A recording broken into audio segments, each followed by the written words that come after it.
Good morning, afternoon, evening, wherever, however you are joining us. This is the I Speak Jeep podcast presented by SFJ4x4.com. My name is Neil with Simpson Family Jeeps. And he's sure of that. I am very sure of it. Though I was thrown off because my signature goat It wasn't there. wasn't there. I blame Jeff. Jeff did a thing. Yeah, I apparently did. Jeff did a thing. I didn't get my goat this morning, but I got the most, like, the tiniest little head nod. I did give you a head nod. It gave me, he wasn't looking at me. We didn't make eye contact, folks. I did it at the camera. He So did that it you would at see the it on camera. screen. So it's whatever. I'm going with It's it. all fine. I'm going with it. Everything's fine. We are doing some unique stuff in Grandma's Couch Studio. And so not only was last week our premiere, last week was our premiere of our new equipment, this big Adapt and Overcome that was, signature, call me Scott Brown, Wow. signature to us. But here we are, we're doing a live interview via the Zoomage or the streaming. Which was also a challenge in itself, where we learned that our equipment didn't do well audio-wise with that setup. So Yes, which we we had had a to- whole week of adapting and overcoming on the audio now. yeah, and so yet again next week we'll have more equipment to try out. Yeah. But I'm Neil. That's the mad scientist, And that's Jeff. the producer, who is furiously clicking away. And He we are has so many buttons now. He has so much. I mean, this is like, they wait till talk next about week. You talk about key carrying complex. Like Jeff has got like a dial complex. At this Yes. point in time, we have so many mixer boards and digital interfaces and cords. The cord management in here is Thankfully, we got it making my under eye twitch. control. And then he added and then double he the added amount. Double the amount. it's fine. Temporary solutions. But we're joined on air today. So for those of you who are listening in your ear holes at a later date, first and foremost, understand that you can always join us in the comment box on the live on YouTube or Facebook at 10:19 most Mondays. But as you're listening, we are actually joined remotely by Patti Jo from the Bantam Jeep Heritage Festival. And we're going to be grilling her like hardcore journalists today. It's a Monday, guys. Be easy. We're bringing the heat. We're going to bring the heat. We're going to ask the tough questions that America wants to know. Yeah. Fortunately, I did send her the questions ahead of time, and then I promptly in the email said, "It's a loose guide. We may not follow it." we don't follow rules very well. Goodness. I mean, I could probably go right through the questions, bam, bam, bam, but then Neil's going to be like, "Oh, squirrel over here. By the way, what about this?" I am going to mention for the folks listening at home that we will, as usual, be doing our weekend updates at the end of the program. So if you like that part of it, hang in there through the outro, and we'll be talking about our cool things we did or didn't do over the weekend. So we'll keep you posted on that. I am looking forward to today. If you need a little primer, Bantam Jeep Heritage Festival is at this time one of still arguably one of the foremost large Jeep events in the country, but certainly east of the Mississippi. We have this great kind of heartland of where the Jeep was conceptualized, like we talked about last week with the Bantam Car Company. And this heartland of where the Jeep was conceptualized to where it was built right here in this Pennsylvania, Ohio, Michigan-esque area. And this festival started some years ago, which Patti Jo will elaborate on for us, hopefully. And it's going to be coming up here in how long? Oh, just a little over 4 weeks. We're in real serious countdown mode now. I think I just puked in my mouth. A little bit, Patti Jo. I wasn't ready for. I'm not ready for 4 weeks. I wasn't ready for 4 weeks. It's just around the corner. In the comments real fast, I got Coleslaw saying good morning, SFJ. So Coleslaw is first. Coleslaw. Coleslaw. Family is away off road says good morning. Andrew says good morning. Bill McWilliams says good morning. And turkey hunting and SFJ 4x4 kind of morning. Perfect. That was to your gobble at the beginning when you messed up your words. No, well, maybe.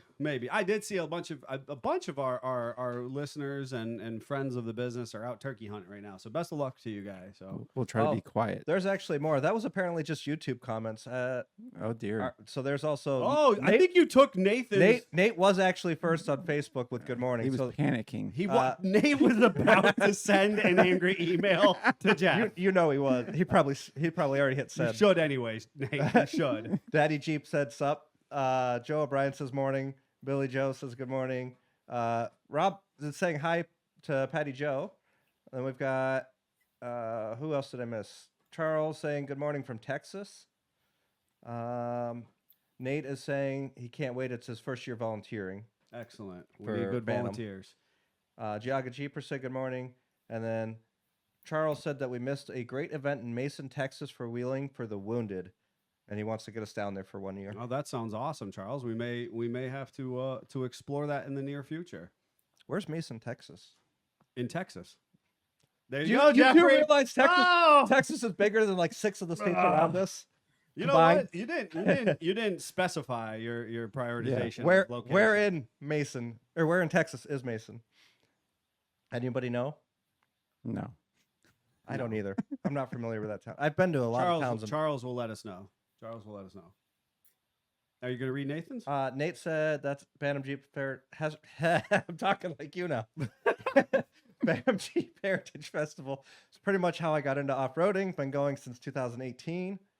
And then Jeannie is saying good morning. It turns out that she can still win trophies without Cookie Monster. Oh, nice. It sounds like the Minion must have done well somewhere. Right. And then north of Austin. Okay. Oh, I could go for a visit to Austin. Right. I did just absolutely without question look up cheap tickets to Houston over the weekend. Just kind of the spirit moved me, and I was like, I wonder. I've never been to Texas, so I was like, Oh, well, really? maybe I'll just fly into Houston. I heard it's not raining there. What? That's when I'm ready to go. I'm ready to go. Can I ask why you chose to fly into Houston of all places? Honestly, well, this is a complete sideball, but they had a world-renowned trumpeter who was going to be in Houston playing Okay. with the Houston Symphony. Okay. My son's a trumpet player, and Yeah. he loves that music. So I thought, I wonder how cheap I can get into this symphony and to the. $100 for a ticket to fly there? That's what I was thinking. Like, yeah, if I can get $100 for a ticket, stop in, go to a show, sleep on the street with my 12-year-old. Happy birthday to him today. Oh. And then Yep. fly home. You have to be careful flying into Texas. It's not like other states. You can't just pick a nearby city and think that you're going to actually be able to drive there because you might be driving 8 hours. Perfect. That's fair. Perfect. All right, we're here to talk about Bantam Jeep Heritage Festival, and we have a very special guest with us, and Ms. Patti Jo, longtime event organizer of Bantam Jeep Heritage Festival. What do you have to say for yourself? This is my interview. Do you like that? That's a great question, Neil. Trying to crack up over here. I ask myself Almost that lost the question couple. every day. Gosh, I've been working on this festival since 2009, 2 years before our first one. And sometimes I'm like, am I crazy? Like, why am I still doing this? Like, this is crazy. Mhm. But, hanging out with people like you guys and all of our other attendees and volunteers and other sponsors and vendors, it's what brings everybody back. It's all the fun relationships that we've built over the years. Sure. So you said you started working on it 2 years before the first event. I did. At the time, I was working with the Butler County Tourism Convention Bureau, and our president said to me, "Hey, Patti Jo, we need to take advantage of our Jeep history here in Butler County. What can we do?" And I was a little clueless. I'm not from Butler County, so I didn't even know about the Jeep history at the time. And I was like, well, he's like, I think we should have a Jeep event. And I'm like, well, what's a Jeep event? And he's like, I don't know. You need to figure it out. So I spent 2 years trying to figure it out before we had our first one, and went to some other events. Although at the time, there weren't many Jeep events to even go to back then. So, I tried to figure it out, and, I'm still figuring it out. Every year we try to do something different, something more fun to make Bantam just a great experience for everyone who comes. So I'm going to take this as an opportunity to squirrel and our fork in the road of sorts. because it's my understanding you were an event planner prior. Is that correct? Actually, no, I did Okay. public relations. I worked for a big agency in Pittsburgh at the time. So event planning was just a little bit of what I did, but the Okay. whole kind of general marketing communications, media relations was really what my specialty was back then. And so this is where our fork in the road. And so, like, as diehard enthusiasts, myself and Scott, we were the people who were attending these known events at the time. And so, what Patti Jo is sharing is that the dynamic of how these events as we know it. So many of our listening base has gotten into Jeeps just within the last decade or so, or maybe really expanded upon their enthusiasm. And it is one of the challenges that there does seems to be people who cycle in and out of their kind of enthusiasm, their love of the Jeep culture, the Jeep life. But we were there, right? I Mm-hmm. mean, both in flesh and mentality at that point, and we were going to a number of the long air quotes long-standing events. None of them quite had the dynamic or approach that Bantam Jeep Heritage Festival came on with. I think the funniest part is we thought those were big shows Correct. back then, and then we went to a big show. Correct. That's exactly right. Right. And that was the thing, is that big shows at that time, folks, and probably one of the longest standing running shows was at that time PA All Breeds. Mm-hmm. And a number of shows had been sustaining probably 10 years prior to Bantam, 10 to 15. And of course, Easter Jeep Safari is domestically the largest long-standing event to my knowledge. Jeep Jamborees were a traveling event, if you Right. will, but a lot of things were very organic or kind of regional. And I think that what was unique was Bantam Jeep Heritage Festival hit the seam of this, what I would call national shows. I think the coolest part about Bantam is it allows the novice to get to go and experience a big national type show and do a little bit of everything without any kind of, oh, I need to go do this or I need to go do that. Where like growing up in the Jeep scene, JJUSA's, you had to like be all set up and you had to have these tow points and all this stuff. I remember reading in the magazines like, oh, I'm not not there. prepared Right. I'm not to there. do that. So it's kind of cool to see where Bantam fills that void where you have the JJUSA enthusiasts there. You Right. have, I just bought my Jeep last week and Yep. I'm here. I Yep. wanted to see what it's about. What is this life? Right. And I think that's kind of neat in that. And I'll, a purveyor of big automotive shows growing up to go to ones in Columbus and other places for classic cars. I think you can be proud to say you have a great event that rivals these other ones that are 25 years, 30 Sure. years going, and they have tons of shows across the country. So they have a well-oiled machine. Right. So I think you got to give yourself a little pat on the back, Patti Jo. You do a good job. Well, Thank and you. my question then is, you kind of started to touch on the origin of it a little bit, but let's talk about the origin story and how it's evolved, how we got to what we are today. Sure. So the American Bantam Car Company was a car company in Butler, back in the 30s, 40s. There was actually several companies who built automobiles in Butler at the time. And that company was really the only one who submitted an RFP to the Army's desire to replace the horse. They wanted a utilitarian vehicle, and they put out an RFP. The American Bantam Car Company was the only one who responded. They had 40 days to build a prototype based upon the Army's deadline. They delivered that prototype.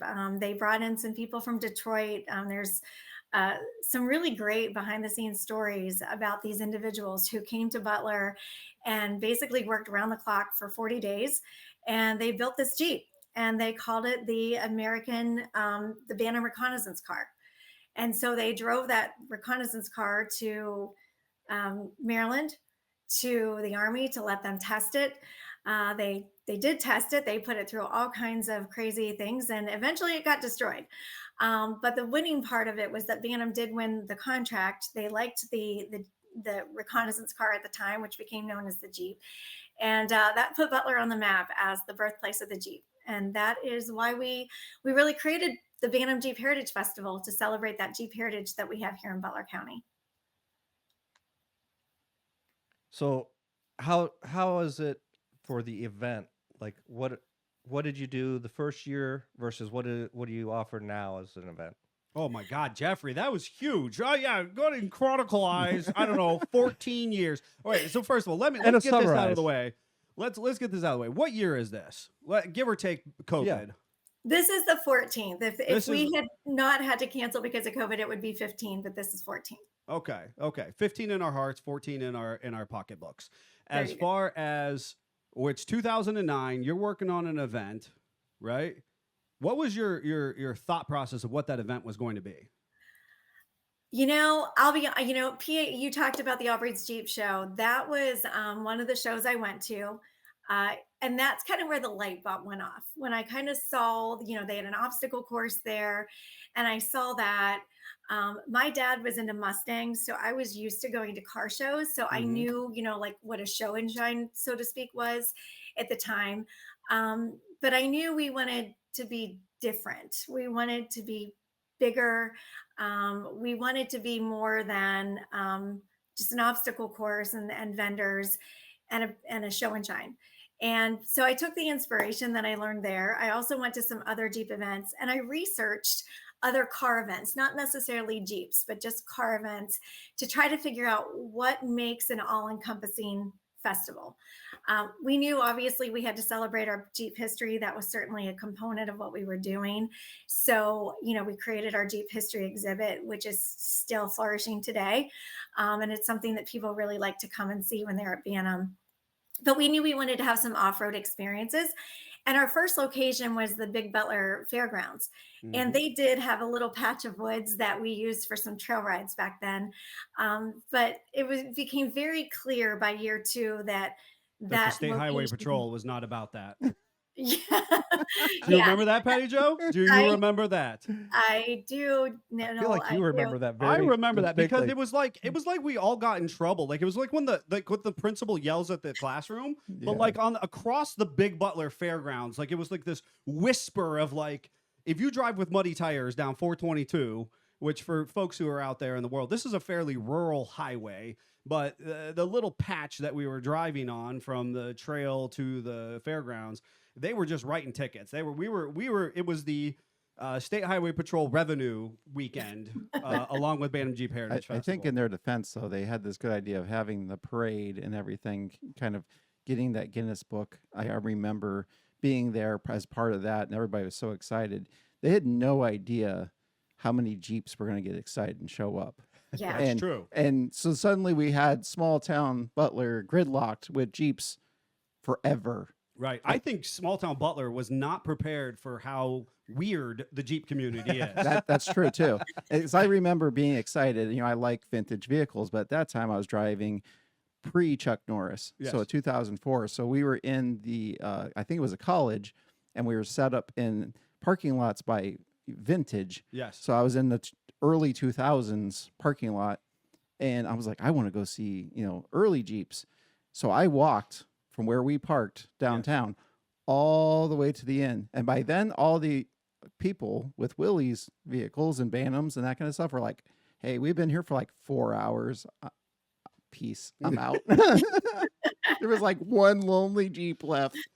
Oh gosh. All right, so we're at the Big Butler Fairgrounds, right? It's kind of famous, actually. Both in Pennsylvania and abroad of sorts, because it's a neat location.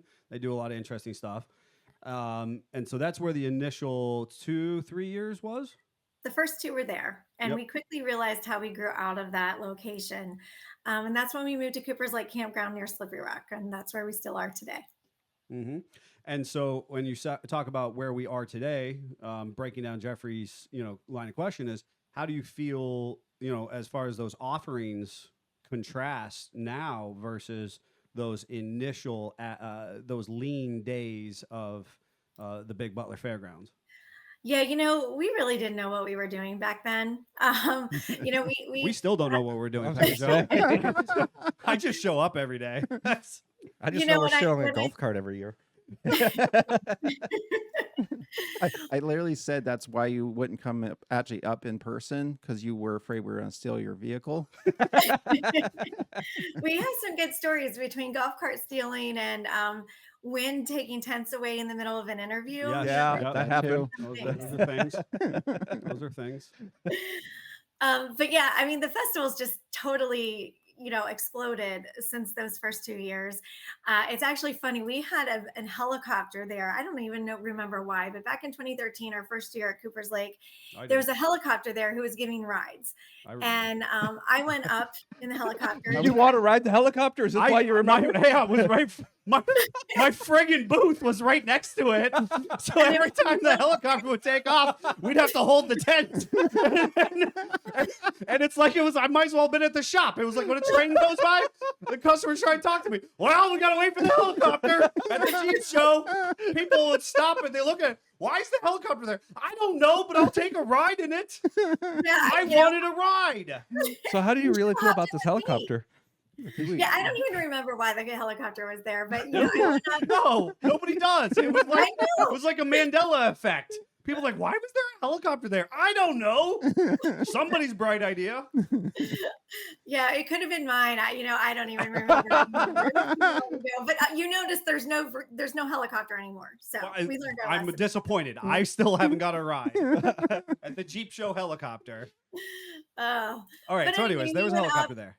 I took a bunch of pictures when we were up above, and actually saw those not that long ago. And I was like, oh my gosh, like our vendor area was just such a tiny little area compared to what it is now. And, we've really been able to maximize the property out there with all the different things that we have. So it's pretty amazing when you think back to what it was. And we thought we were doing, a great thing back then. And we had over 1,000 Jeeps the very first year, which is kind of unheard of. At least Sure. back then, it was completely unheard of to have that many Jeeps come to a brand new event that had never been attended by anybody before.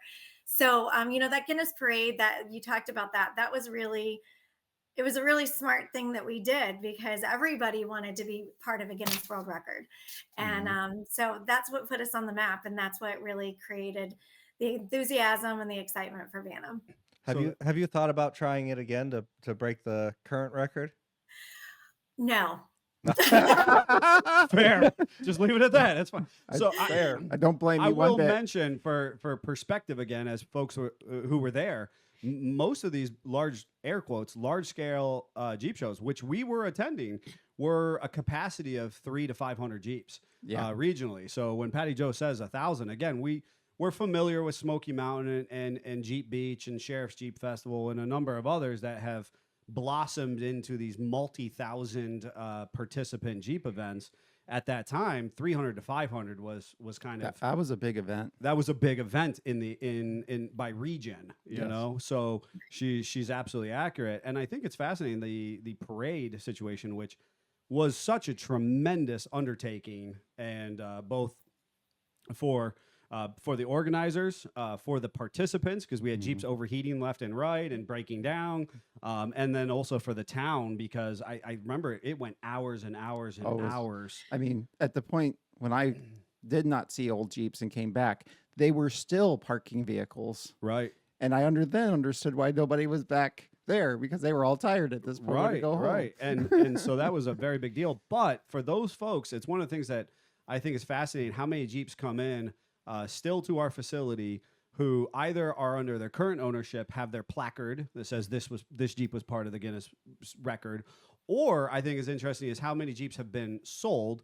under new ownership, and I see that Jeep come in with some sticker or placard, indicating, and people are very proud of that. It's kind of a fun thing. They really are. We still actually get requests from people that, they sold their Jeep and they want a new one because they were still there, and we don't have them anymore, of course, but, it is interesting when we get those calls. And then, of course, we were silly enough that we did that parade again in 2015. I'll never forget, Jeep Beach beat us in 2015, and their event was in April. Our event was in June. We were planning all along that we were going to have another parade because it was our 5th year at that point. Mhm. And that was what we were going to do to celebrate our 5th anniversary. So all along we were going forward. We just thought we had to break our original record, which was like, I think 11:06, if I'm not mistaken.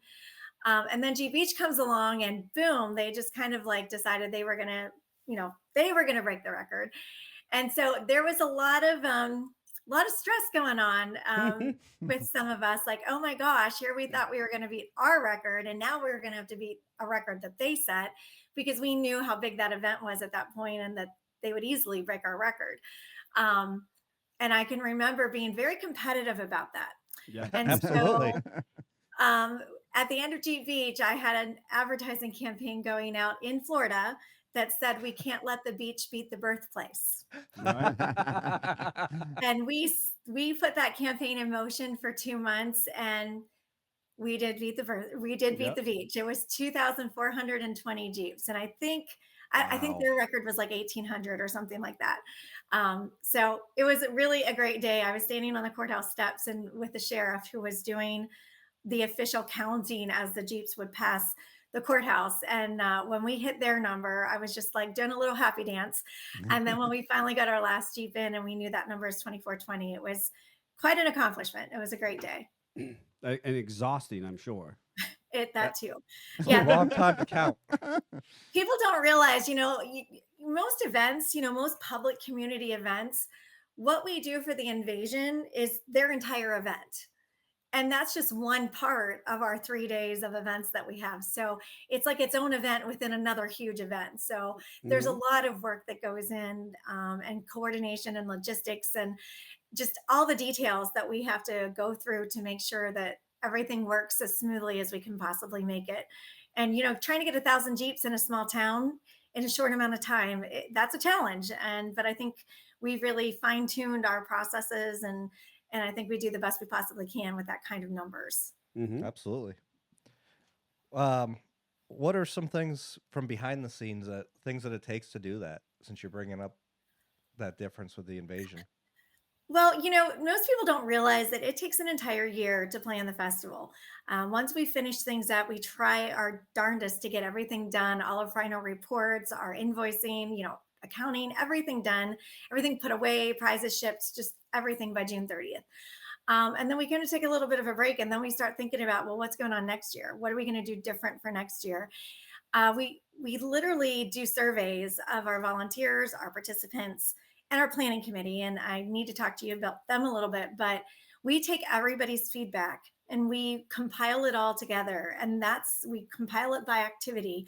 And that's kind of the guide that we use when we're planning the next year's event. We look at what suggestions did people have, what new things can we offer? What can we do better? And we really work through that feedback very strategically to try to figure out how can we continue to make Bantam even better than the previous year. And that's really been our the way that we go about things, and that feedback document and those comments and things that we get from everyone is really important to us, and we take it seriously. We really do read through everything. We have like a 30-page document. And in fact, I just went through it a month ago just to see, are there things from a logistics perspective now that we're getting close to the festival? What are some things that we still need to keep in mind based upon what people told us? But we work year round. We have an awesome planning committee. We meet every single month. And this committee is really who manages pretty much all of the activities that we have happening at Bantam. So they're our managers, and they take responsibility for their event, for improving it, for changes that they want to make. And that's really how everything comes together. It's because of this planning committee, their dedication to what we do. And then, of course, the over 500 volunteers who help pull it all off during the actual weekend. It's a lot of volunteers. So Neil's mom's actually asking, is this a full-time paid position then? Yes, there are 3 of us who do work as a paid position for the festival. We're not all full-time, but we do work year round. And then, of course, in 2020, whenever we couldn't have the festival, we introduced Bantam Trail Fest, which takes place at the second weekend of October. So that's a whole nother one. So really, as soon as we end June 30th and we get Bantam wrapped up, we're thinking about the next year's Bantam, but we're also working on Trail Fest at the exact same time and getting that ready to launch. That's an elaborate group of people it takes to pull that off. It was They're just very, go ahead. I was just saying, they're very passionate. They love Bantam, and we just all work together. And now we're really kind of like this fine-tuned machine. Everybody knows what they need to do, and they do it well. And considering that we have an event that's attended by thousands and thousands of people, and it's attended by more than 2,000 moving vehicles, there's a lot of things that have to take into play, and a lot of the logistics that we had to plan out for safety, for traffic flow, so we don't block up the local roads. There's just, like you mentioned at the fairgrounds, and we have mud everywhere. We have street cleaners because of mud. We really do that. So there's just so much that goes into it that it's just really overwhelming. We have a task list that starts in October and goes through June for this event. And when you look at it at the beginning of the year, you're like, oh my gosh, how are we ever going to get all this done? But somehow, some way, we do it. That's awesome. And there is a lot of hidden things in that planning that most people just don't think about or realize, all the way down to security, like you said, the logistics of the roads. There's a lot of planning that you have to do with multi organizations, not just within your own organization. Yes, we rely on the sheriff's department, the city police department, state police. I have relationships with all of them, so I always laugh with everybody and say, if I ever have a problem in Butler County, I know all the right people to get me out of it. Not that I've ever done that, but it's always nice to have some friends in those places. Right. But between them, you're right. Security, township permits, city permits, PennDOT permits. There's a lot that we have to do at the beginning of the year as we start to plan, just to get all of the official things done with all of those entities that we have to do. And then we work with over 14 local organizations, all nonprofits, and they help us execute a lot of the festival as well. So it's a win-win partnership for us and all those other nonprofits that we support. Well, and speaking of permits, I know like anything raffle wise, PA's got the gambling laws, so you got to have those permits. There's a lot of things that just people don't think about. I can't imagine the size festival that you do. Yeah, it's a lot. It's really one of those things that you don't sleep this time of year very well because there's always things that pop into your head. I always have a piece of paper and a pen on my nightstand, which sounds crazy, but I do, because all these things that I'm like, oh my gosh, we forgot to do this. We have to do this tomorrow, and I just wake up enough to jot it down that I can read it the next morning and, then go on. But that's really kind of how those things happen. It's just, we always say that during the month of May and June, we eat and we don't sleep. It's all Jeep. So there's just a lot to consider. What do you got for other questions? No, I mean I thought you were asking the hard questions. I was just hearing. I'm just enjoying the process at this point. I don't know. You're really so Jeffrey, and whether Patti Jo, you might not know this. Jeffrey started a nonprofit a couple of years ago, so he gets very excited about specific nonprofit oversight, if you will. And he is in his third year pulling off a large scale music festival to the north of you in Erie.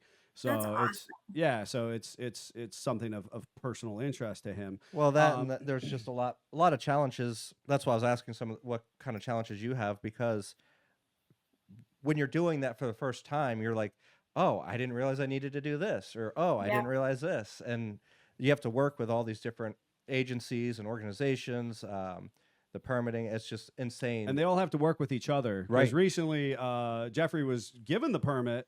But then recently, one of the organizations who has their hand in the permit giving was like, well, we didn't actually rubber stamp it ourselves. And he's like, well, I'm already holding the permit, And I'm sure you've never experienced that, Patti Jo, where somebody needs to justify their job. Unfortunately, I can't say that. We've had so much cooperation and so much support. I mean, it's crazy. Like last year, we created something new for the invasion. We have a north and a south staging area. So all the Jeeps need to go to their preferred staging area where they registered. And then we let them out to go into downtown in a very organized fashion. And that's all coordinated with the police departments. and our local organizations at those locations. And, last year, especially for our north location, which is on Route 8, and both of these locations are about 4 miles either north or south of downtown. So the north location, which is at our Butler Flea Market, I was really concerned about having 600 Jeeps pulling out on Route 8 South and trying to keep them in groups of, 15, 20 together at a time and let those 15 go and then, let regular traffic flow and let another 15 go and so on. And, I was raising my concerns to the state police, and they were like, yeah, we just don't know that we can staff it. We're just not sure what we can do that day. We have this, and this to cover. And I was like, okay. So, I rang up my good friend, the sheriff, and said, hey, I really need you. Can you have a deputy cover this for just a couple hours just to make sure all the Jeeps get out safely? Because, as a logistics and event director, you always think about what could happen that you don't want to have happen. Mhm. And, having an accident as a group of Jeeps were pulling out was definitely at the forefront of my mind. And so, the sheriff agreed to cover it and help us. And lo and behold, because I had already been on with the state police multiple times, the state police were just kind of cruising along to kind of see how things were flowing. And of course, the sheriff's deputy and the state police officer knew each other. So they just decided they were just going to tag team it and they were just going to get the Jeeps out. And Cool. so that kind of cooperation that was not expected is what really makes this community really great, because they all support what we do. That is awesome. I'm so glad, because I know that, you know, as a whole, you're not always going to win everybody over in general, but it's. I think where I'm going to go with this next conversation is very much a community centered piece, because I do want you to expand a little bit more on that invasion. And I heard you a little bit ago talk about the invasion itself is oftentimes other people's entirety of their event, right? Which the invasion is just one small piece, maybe an eighth, even maybe a 16th of what Bantam brings to the table. And now you're talking about the logistics of staging and coming and going and whatnot.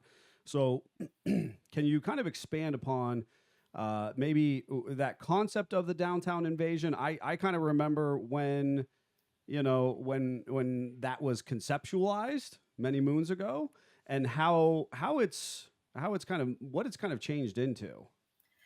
Yeah, the invasion, it really is most people's most favorite part of the event, having 1,000 Jeeps all parked within about a mile on Main Street and some side streets, and just being able to walk down and see everybody's Jeeps and see how they've customized them and decorated them, all the fun things that people do to their Jeeps. It's really, I call it the best Jeep party anywhere in the United States. We've had lots of people copy the name of our Jeep invasion. There's many Jeep invasions now, but we're the You got original. so fired up. You got so fired up, and I actually. I'm totally interrupting you, which I always get yelled at by Jeffrey, the producer, and Savage, the also media, editing stuff. I'm not allowed to interrupt, but here I am. You got so fired up, and you and I were actually on the phone. I don't expect you to remember this, but the pedantic peculiarity of the way my brain works. The moment a particular group launched their invasion, you and I happened to be on the phone together. I was not at the physical shop. I kind of exactly remember where it was. And you were like beside yourself, and you were kind of like, "Are they allowed to do that?" Like you weren't actually asking me, but it was like this processing out loud, and it was like you were just, "How dare they infringe on our invasion?" And it's fair. It's fair, 100%. So I interrupted you. I promise. I apologize, but all right, No, go on you with know, it. and there's many Jeep invasions now, so I just have to consider that is a flattery kind of thing, that they want to Absolutely. be an invasion like us. But Yes. yes, you were right. I was a little fired up that day. And I do remember that day because, yeah, there's certain things that I'm very passionate about, and, about this event. And, well, you have to be passionate about the event as a whole to continue to do this long. But, yeah, that was one of those moments.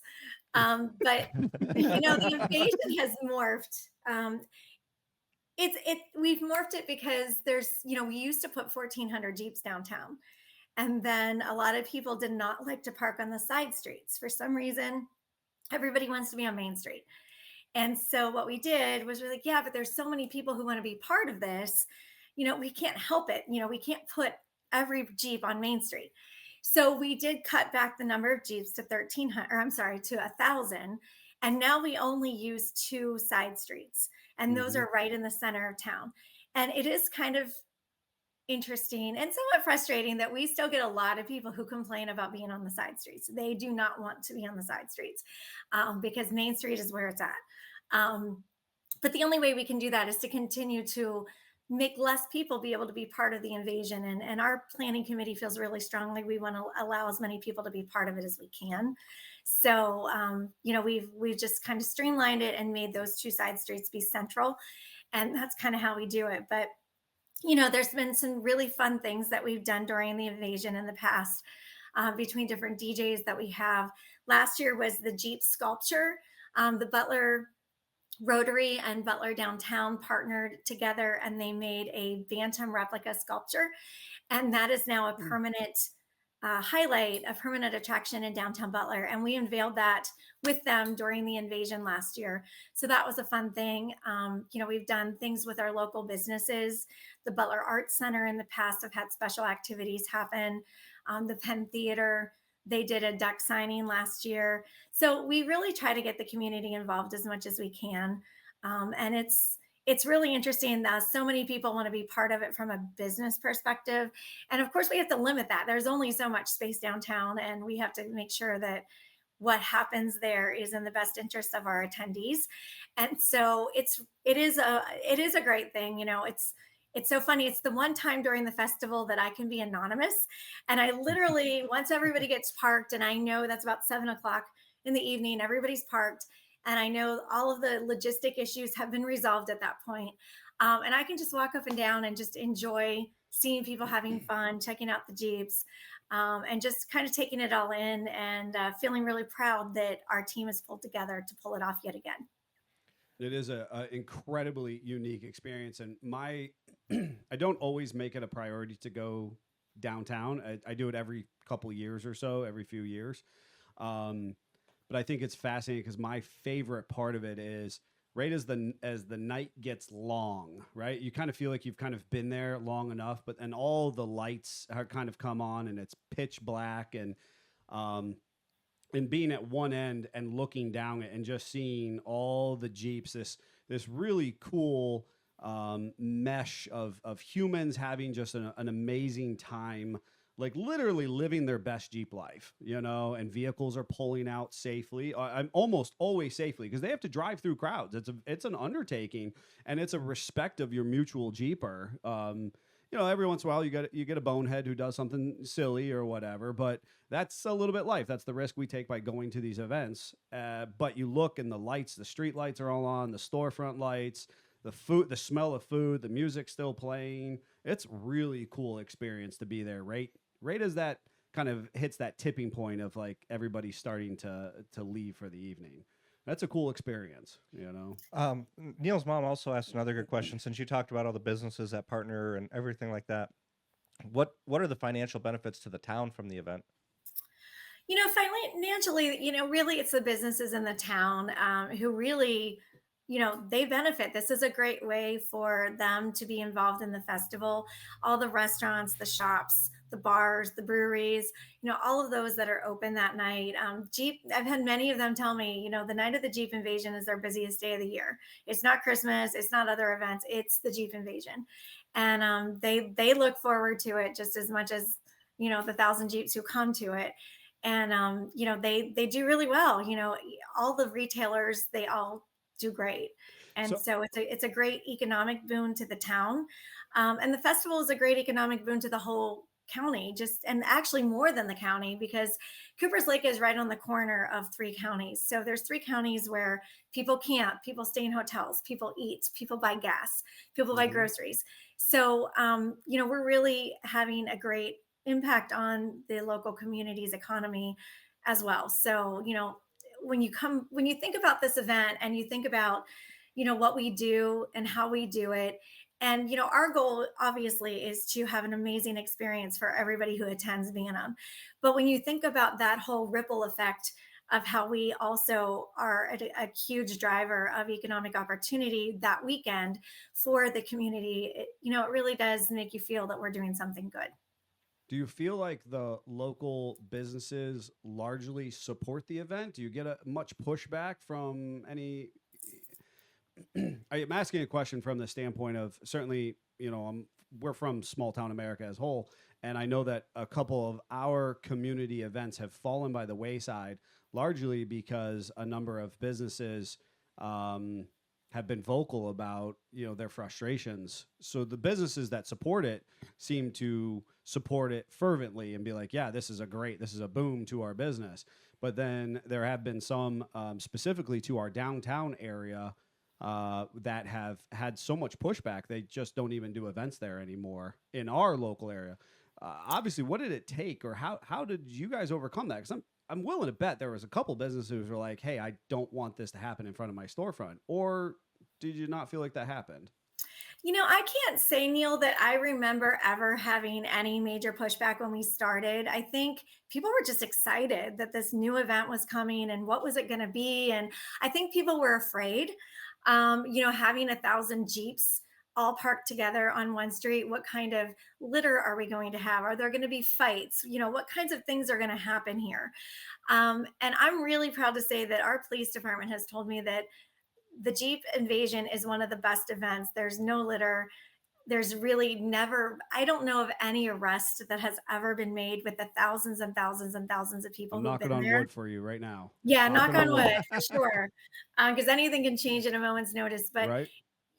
our community has really supported it. Now, there's people who work downtown and, they don't want to get caught because we close down the street. Main Hmm. Street closes at 3:30, so we can get any cars who are parked on the street that weren't still supposed to be there. We have to get them off. So we have time to do that. The street sweeper goes through downtown, cleans the street up. We get all the food vendors in place. So we have to have the street closed early before all the Jeeps actually start coming in. And that means that those people who do work downtown who don't want to stay for the invasion, they do get caught up in that a little bit. So some of those companies, those employees do get a little bit frustrated, but by now they all know, Hmm. they need to get out of town. A lot of the businesses, who aren't retail businesses or restaurants or whatever, a lot of just business to business attorneys, doctors' offices, those kinds of things. Sure. They usually close early that Friday, so their employees can get out of town before we Sure. start taking over. But really, it's really, I think people really love it, and because it's such a great event and there's so much positive things that happen as a result of it. We do have some great support, and I think that's because we got all of the real important organizations in the community involved very early on. The Tourism Bureau, the Chamber of Commerce, our Butler Downtown organization, as well as city officials, the mayor, city council. I can remember, this is, talking about the parade, I can remember this one year, I think it was, I don't remember which parade it was now, but the mayor knew in order for us to set a record, we could not have any other vehicles in the parade. They all had to be the Jeeps who were participating. And I was standing on the courthouse. It was pouring down rain. And this one Jeep, or this one car, somehow got onto a side street near the courthouse, and they were going to pull out onto Main Street. And the mayor literally went running down and literally pretty much threw himself on the hood of their car, Oh so boy. they could not turn onto the main street where the parade was going on, because that would have destroyed our record. Yeah. So that kind of support and that kind of enthusiasm, that's just an example of what our community does and thinks about the festival. Oh, and you can definitely tell how everyone is invested, including the participants, how they all want the event to go off without a hitch and make it fun. Again, same as you growing up in the classic car scene, I felt uh, the weirdness feeling of like you're invading their space, where at Bantam, everyone is part of the experience. And because of that, you have a little bit of pride, and you don't want to leave litter. You don't want to cause a problem. You want to kind of make everyone kind of many hands carry, make light work kind of scenario. Yeah. And you can just feel that in that event versus a car event where they aren't part of the infrastructure of the area, and they're kind of competing for that space for that event, and you can get more upset, or I can't think of the right word I want to use, but people can be a little bit more angry Right. and frustrated. Right. Where here everyone's in it to win it kind of scenario. It does feel that way. Yeah, Doesn't it? I mean, it's 100%. it's remarkable. There doesn't seem to be too many petty betties out there who are, Correct. fussing and moaning because of the event happening. And again, I've met a bunch of volunteers who've absolutely, in the beginning, I kind of didn't understand because my world was so Jeep centric. Yeah. But there were so many volunteers who were like, "Oh yeah, no, this was just my church group," or not even that. It was just like, "This was just my Rotary or whoever." Yeah. It was just people who were like, "Yeah, I just signed up to be a volunteer," and I was like, "So you have no connection to this festival?" And I thought, "Nope, I just want to see it happen for my Yes. community." 100%. And I was like, "Wow, that is awesome!" Mhm. That is We have awesome. members on our planning committee who don't own Jeeps, and they're doing exactly that. They love the event and they want to help support it. They don't have a Jeep, they don't have any interest in Jeeps, but they have an interest in the community, and they know what Bantam does, and they have a lot of pride in that. And so, we so appreciate that. Though we will never turn down volunteers for sure. And so, having their enthusiasm and participation when they don't have a Jeep at all, that says a lot. Well, and I suppose the question is, while you're saying that, is there a way that people can get involved if they're listening to this and they're feeling so inclined? So she cut out for a sec, so she may not have heard that. Oh, did you hear me, Patti Jo, or do you want me to repeat myself? I just heard the end about so inclined. That was Well, about it. if you were mentioning the importance of the volunteers, I was asking, since we're on this subject, how can people get involved at this point? If they're listening and they're interested, how can they get involved? Are there opportunities, 1 month out from the event? There are. We just ended pre-registration on Friday night because we actually customize the registration materials for every single person who registers. So this is a huge week for us because we have probably 24 volunteers in our office actually compiling packets. They're there right now working on it. And I was there all day yesterday working on it. But we don't have it available on our website any longer. But if somebody wants to be involved, we certainly would love to have their help. They can just email us at info@bantam.org or reach out to us on the contact us section of the website. But at this point, the volunteer schedule is being finalized, but we always have places to plug other people in. So if there's somebody who would love to be part of this, you do get some great benefits for being a volunteer. We don't just take your help and let you walk away. We take care of you well. And, just email us at that info@bantam.org and we'll get you involved. Okay. So what's new or different for this year that attendees, right? So now we're moving away from our volunteer base and our community base, but those attendees, what's something that they can be looking forward to? We have a couple new things. We always try to have something new every year. For the people who like to go off-road and use the trails at Cooper's Lake and also at the Bantam Quarry at Kildew, which is property we purchased in 2020. It's about 235 acres. We have trail rides at both locations. This year, to kind of mix it up a little bit, we're running all of the trails backwards. So we tried that out at the quarry in the fall for our Bantam Trail Fest event as a test to see how did that work. And it worked amazingly. And we got fantastic feedback from the people who attended it. So we decided we were going to continue to implement that and also do it at Cooper's Lake. So that's going to provide a really different experience for everybody who's going to go off-road on the trails. We often do hear people say, gosh, even though we try our best to mix the trails up a little bit, we only have so much land. There's only so much available at Cooper's Lake. There's only so much at our property that we can use. And, that's one of the things we hear, how can you make your trails different? We want different trails. And unfortunately, we're limited. We just don't have expanses of wide open property like happens out west or whatever. So we try to do things, they're usually not huge, but we try to change the trails in some ways. But this year it is pretty big. The fact that for the first time we are going to be running everything backwards. So that's that. I Another think thing. Neil has a question. Oh, go for it. He doesn't want to interrupt. I didn't want to interrupt, but I feel really passionate about this particular subject, okay? And I want to make this on my official stance for you because I do know that you guys as an organization are largely feedback driven, right? Those surveys you were talking about. And I, I have opinions and, obviously I own a podcast or a couple of them so that people will listen to them. But here's the thing. First and foremost, the feedback that you guys receive are echo chambers because the people who are going to give feedback are a smaller pool than just all of the participants in general. This is first and foremost always what I tell people. So yes, feedback is incredibly valuable to help direct our ship, and so I encourage everyone who participates who has an opportunity to review or give feedback to do that. But the feedback comes back from a known population of people who is smaller than actual all the attendees. First and foremost, I always like to prime that conversation. 2, quit your crying about the trails, folks. Okay? Listen, here's the thing. You go to any other major show in the country, you get an obstacle course or a mud pit. That's it. I hate hearing people fuss and moan about Bantam Jeep Heritage Festival and for them to take an official stance to talk about the fact that, oh, you know, we want to make our trails enjoyable for everybody, blah, blah, blah. Stop it. You have trails. We have hundreds of acres at a large scale national show, not just an obstacle course, not just a singular mud pit.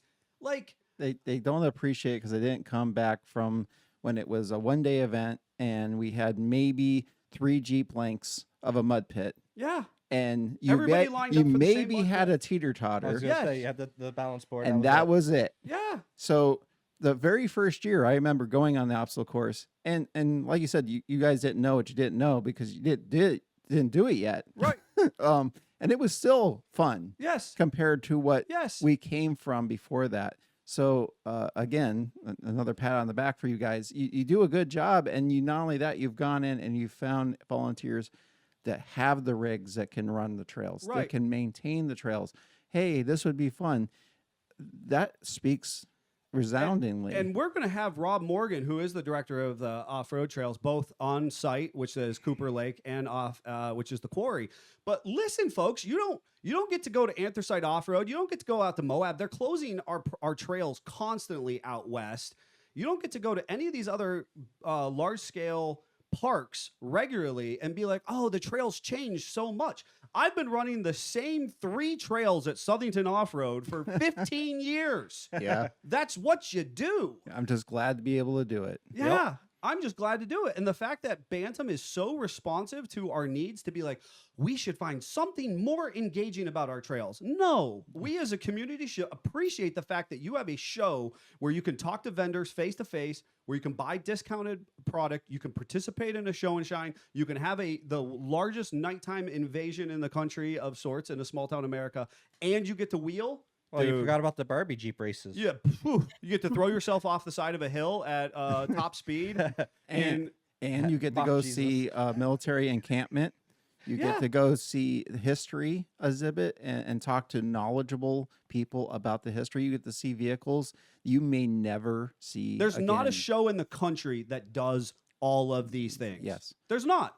And that is what we should be proud about and not I mean, constantly talk about here, things we're not here doing. in Cognac, we have a reenactment, and it almost cripples the town. Yeah. And it's just one part that you guys have. Yes. All right, Patti Jo, I'm sorry. You have like 4 minutes left. I'm going to jump real quick. We have a question saying they just got in. When and where is the event? So if you could reiterate that for us. Absolutely. Bantam is held at Cooper's Lake Campground. It is in Slippery Rock, Pennsylvania, about an hour north of Pittsburgh. It is located on the intersection of Interstate 79 and Route 422. So we're about half an hour from the Ohio border in Western Pennsylvania.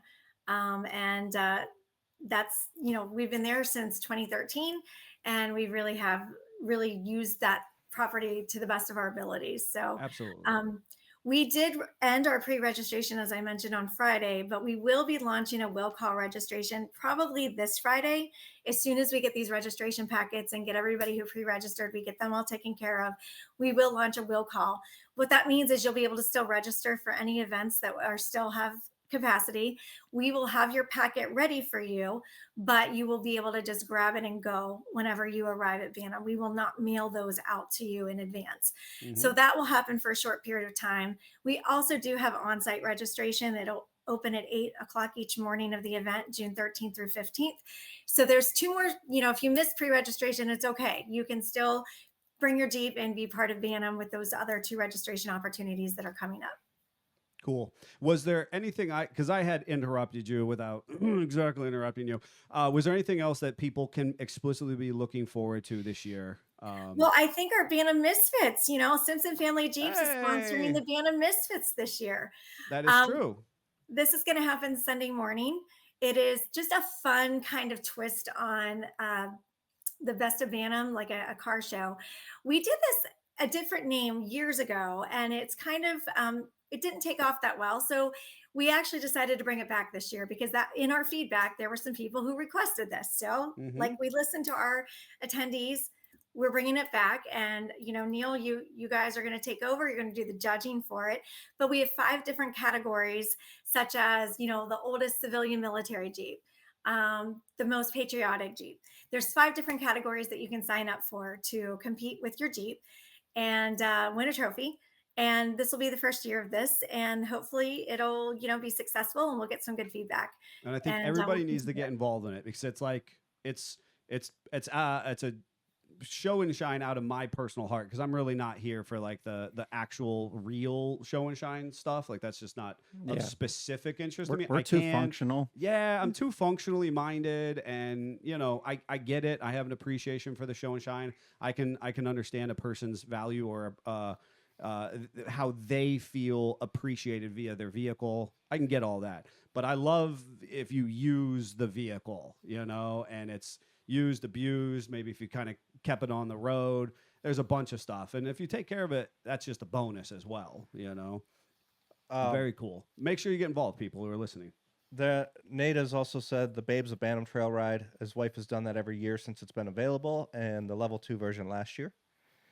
But I also, think that is and I know you have something. Go ahead, process that real quick. I think that is a unique piece that Bantam has such an eclectic or a diverse group of people who come because we do actually pull from Pittsburgh.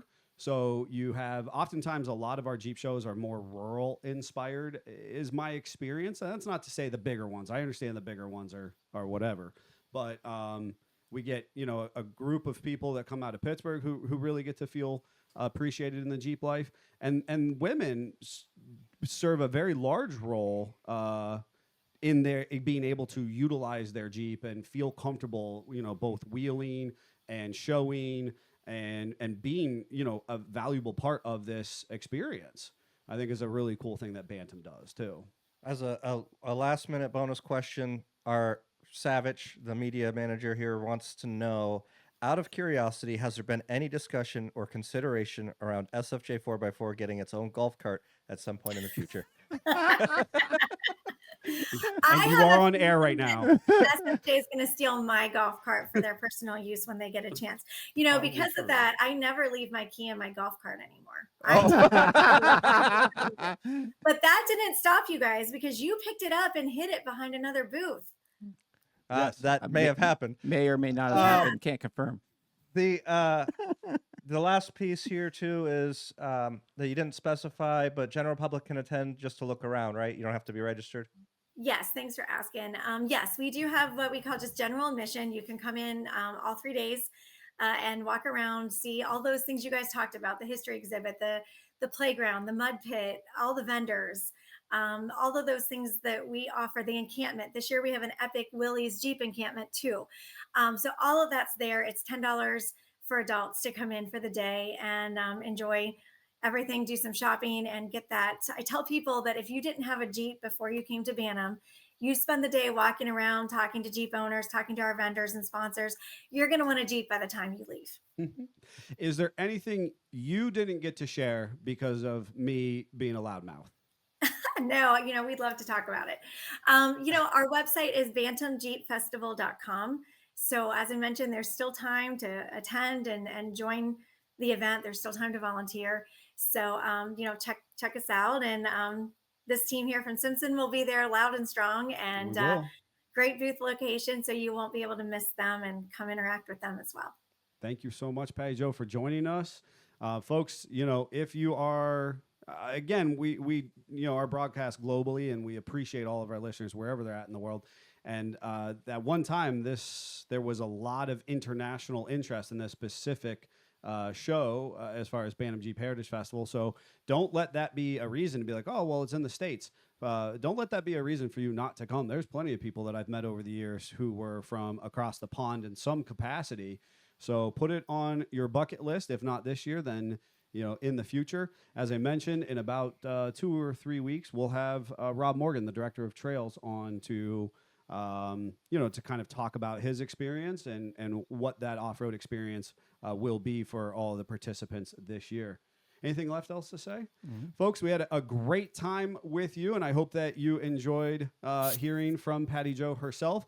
If you are interested in volunteering, make sure you reach out to them regarding that email address that she shared, or if you are still wanting to, register to attend. And if you miss all of that, you can still stop in for just the day and, pay $10, which is, less than lunch anymore, and you get an entire full day of entertainment. You can come in and enjoy yourself and be part of the Jeep life.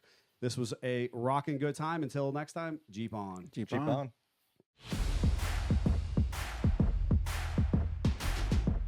Like we should do this. Did they get to hear that too, or am I just? I think What did you do? I switched this back to our main screen Oh, since Patti Jo was no longer with us. I just okay. So Did they hear the goat, or did I just do it for them? I think they heard the goat. Ah. No. So anyways, so Jason coordinated a group to ride the 765, and that is a beautiful restored steam locomotive that is currently owned by the Indiana Rail Historical Society. It is a fairly famous steam engine because it is on the larger side, and it can pretty much go anywhere around the Great Lakes region. And so it's well photographed, well documented. It's kind of a air quotes famous steam locomotive because of where it's geographically located. It gets kind of shared or rented out to a couple different locations. In fact, I'm fairly certain you talk oftentimes before Chuck became Chuck, before he kind of grew up. When I first got Chuck, that I believe the 765 came through town, and I actually have a picture with. I took it, and I knew the route that it would be going. And oftentimes you'll get these massive gatherings around the crossing gates, and it'll be hard. There'll be a group of people that'll kind of squish into the most arguably easy to access and ideal little locations. Well, anyways, we ended up going out to this one crossing that my wife and I were together, and we raced out of town, and we hit the crossing, and there was nobody there, not a soul. Oh. And so I pulled Chuck up, what would be for other people uncomfortably close, Of course. to the train tracks, and had it. And so as the 765, and I'm fairly certain, so as the steam locomotive came by, you got this beautiful black locomotive with the steam coming out, and Chuck Norris sitting at that right angle and snapped a picture of it. It was pretty epic in my Awesome. opinion. But anyways, we got to ride it, and then the piece that I'm really hung up on is kind of cool is that Barnum and Brothers and Barnum and Bailey Ringling Brothers Circus was still utilizing the train to transport their circus up to 2017. And it was a pretty famous piece for a lot of your larger populated areas. And so even in Cleveland, Ohio, the train would actually stop. They would stop the train cars. They would unload the elephants and other circus performers. They would actually get in full garb, and they would march through town. That's cool. And there was from a specific train yard to, at that time, which was the Coliseum.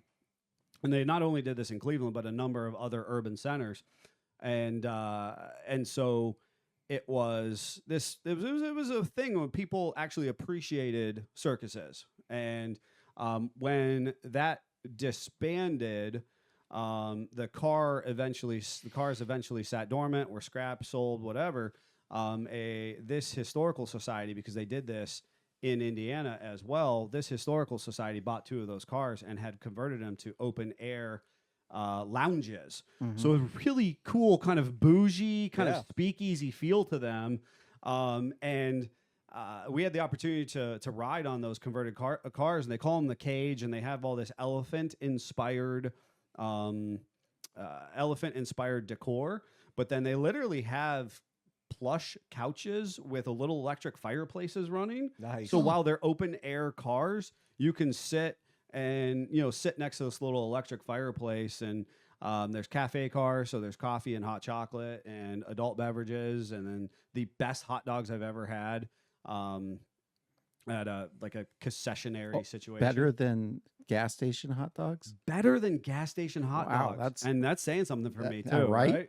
I do love gas station hot dogs. So it comes to find out, I actually just prefer train hot dogs more. So, train car hot dogs. So yeah, it was a really cool gathering of us. It's called Steam in the Valley by the Cuyahoga Historical Society, and we rode the Cuyahoga National Forest Valley. You go about an hour and a half out and an hour back in. More or less on the ride. But, it's just kind of a testament to how humans are just grown-up children. They get you off the train about 20 minutes into your ride, and they back up the train. So they literally stop.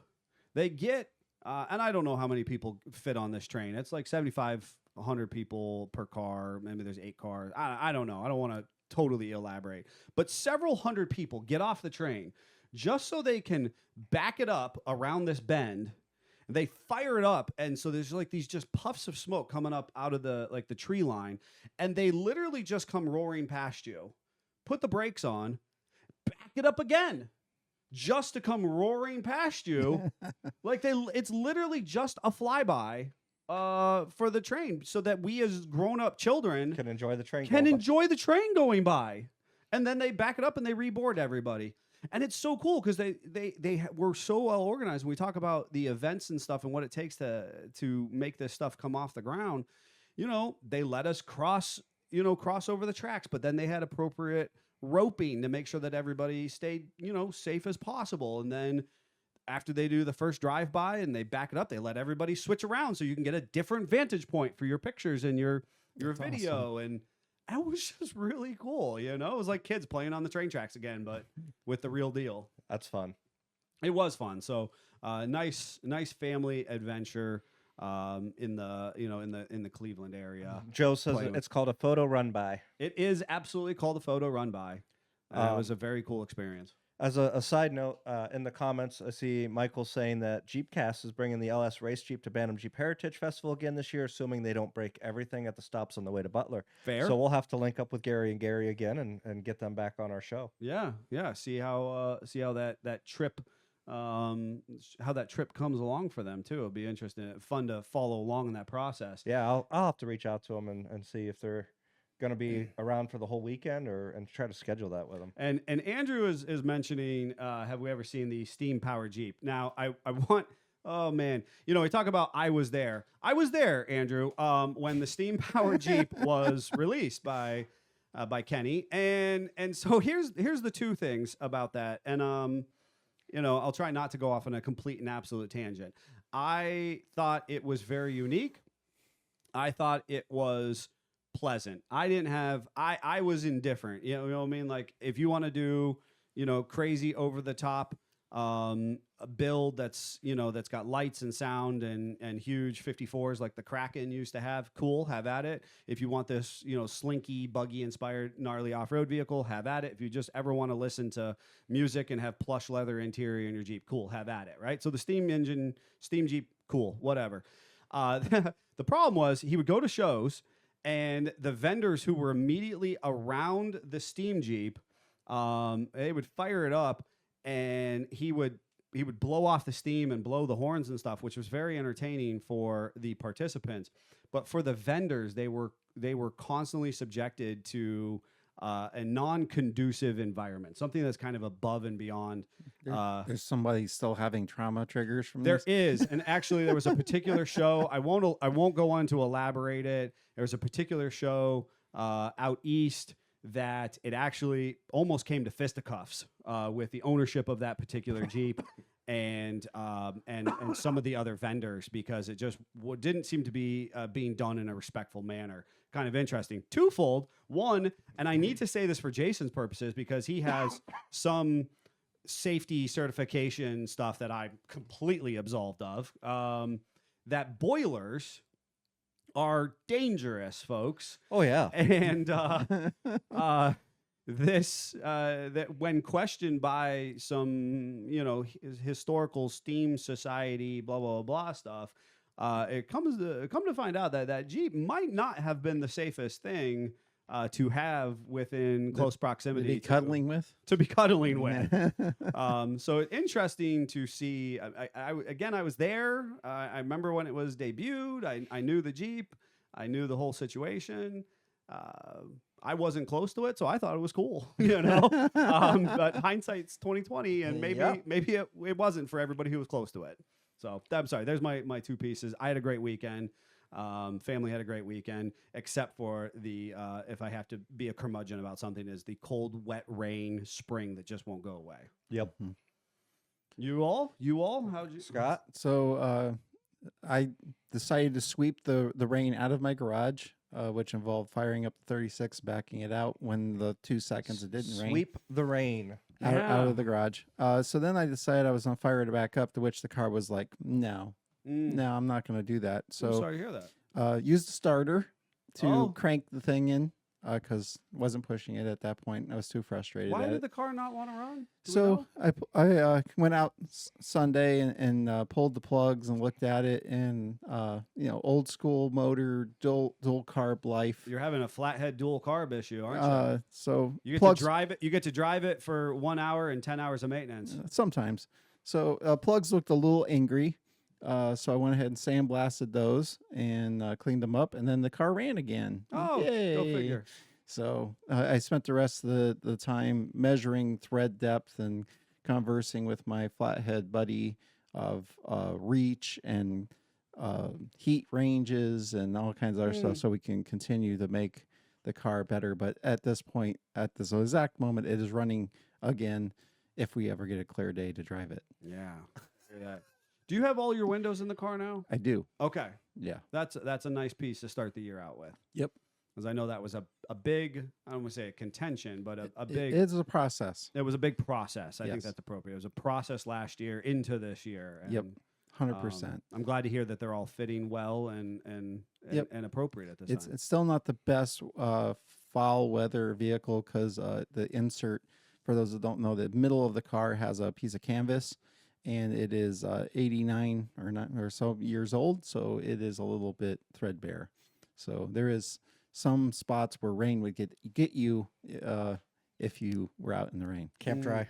So Camp dry. one of these days I got to replace that insert. So then maybe we'll see if the wipers work. Oh boy. Haven't even tested Well, that, huh? well, I know they'll work. I'm just saying, like, Yeah. then it'll be rain ready. But Makes sense. Perfect. I unfortunately was sick all weekend, so I did not do much. But my wife did get me a new shirt, and I'm sad that Patti Jo is not still on air for this. But it is a I don't give a duck shirt. But you do give ducks. I don't give ducks. I get pelted by ducks driving down the road. Oh, okay. So for all of our loyal listeners out there, Jeffrey's anti-duck. I'm not You anti-duck. can send your hate mail to JE. I think everyone needs to send Jeff a duck. All right. I have a lot of Those ducks. of you who are going to be attending Bantam Jeep Heritage Festival. Oh, There we go. Now it has been born. Yes. Yet again. Get Jeff a duck. Jeff would like his Jeep to be ducked. So it looks like Jeff's Jeep will be in the booth yet again. Well, if it's not there, then you just duck Jeff. You could just duck Jeff. And then he'll have extra ducks so he can duck others and spread the You know love. what we should do? We should make shirts with targets on the back for ducks. Oh, gosh. We could just wear those shirts all weekend. In that bombshell, we now know that Jeff wants to be pelted with ducks. Jeff has revealed a new level of interest to himself. He would like to be punished by the duck. I really think it'd be funny to just see Neil getting pelted by the ducks. In the middle of a conversation, like a challenging customer. who's- Which really just means Jeff just wants to pelt you with yeah, ducks. right. Well, there was that video where I was getting pelted by ducks, and You I weren't getting pelted, you big whiner. it got you in the eye. So I did totally think that I might have to attend this year's Bantam with a Nerf gun. So, oh boy. it's just may or may not be a thing. All right, folks. Well, I hope that you enjoyed our conversation about Bantam Jeep Heritage Festival. Found it informative, and I certainly know that I always like hearing from Patti Jo and kind of understanding what what what that organization has done for the history of Jeep and what it will hopefully continue to do long into the future for the Jeep community as a whole. Make sure you check back next week. Jeffrey, do you remember what we're talking about next week? I'd gotten all jazzed up on this subject, and I have forgotten it now. I have it in our notes. Yeah, somewhere. you do. I just it's don't- going to be good, folks. I promise you. And then on the 19th, we'll be talking with Rob Daddy Jeep Morgan about the trails, all in preparation of this big festival that's coming up. Well, and you stay tuned for that, because then we also have an interview scheduled that will air for Memorial Day. Right. We will not be in studio, but we should have something for you so that even on your Memorial Day, you can still kind of enjoy in the Jeep life with us. Whoa, Jeannie said they have duck guns. Game on. Until next time, Jeep on. Jeep on. Jeep on.